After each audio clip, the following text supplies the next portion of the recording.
Sa pagsisimula ng Governor's Cup, ay may malaking problema nang dala si Coach Chot Reyes, dahil karamihan sa kanyang mga key players na sina Calvin Oftana, Jason Castro, at DGR, ay injured. At ngayon dumagdag pa ang kanilang import na si Darius Days, na hindi kagandahan ang ipinakita. Inaasahan pa naman sana nilang makapagbibigay ito ng malaking impact sa team, pero kabaliktaran ang nangyari. Nanalo nga ang TNT kontra Macau, pero kita naman na tanging ang mga locals lang ang nagbibigay buhay sa game na yun. At sa second game naman nila kalaban ang Titan Ultra, ay makikita mong kulang ang nakuhang suporta ng mga locals mula sa import nilang si Darius, kaya tambak malala ang inabot ng TNT.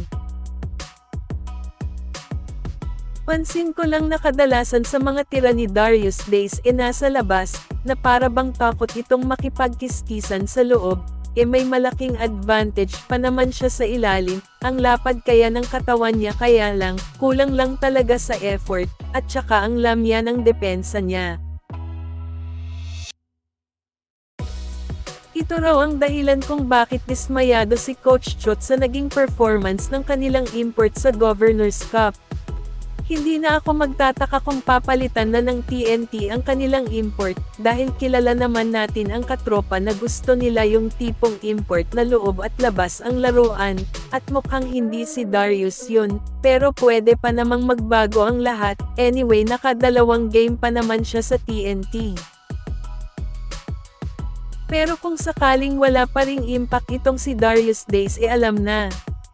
At ang pinagpipilian raw ng TNT ay si Raleigh Hollis Jefferson na kapatid ni RHJ, at si KJ McDaniels. Samantala, gaano katotoo na ang San Miguel Beermen, at Magnolia Hotshots ay nagpalakasan raw ng offer sa Titan Ultra para kay Joshua Moonzon. Mukhang hindi pa tapos sa trade ang dalawang mag-sister team na ito, dahil may mga rumors na lumabas na sinasabing in-offer raw ng mag si James Lapot, kasama si Paul Lee. Si James Lapot ay hindi ginagamit ni Coach L.A. Tenorio.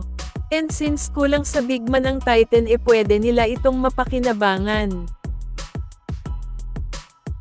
At ito namang si Paul Lee, bagamat hindi na bumabata, maangas pa rin ang shooting nito.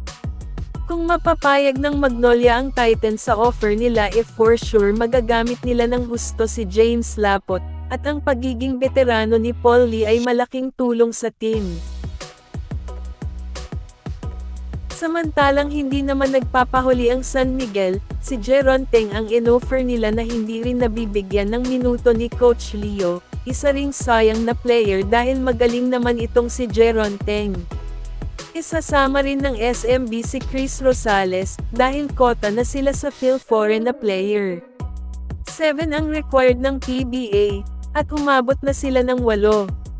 So sa kaninong offer kaya ang pipiliin ng Titan Ultra kapalit ni Joshua Moonzon?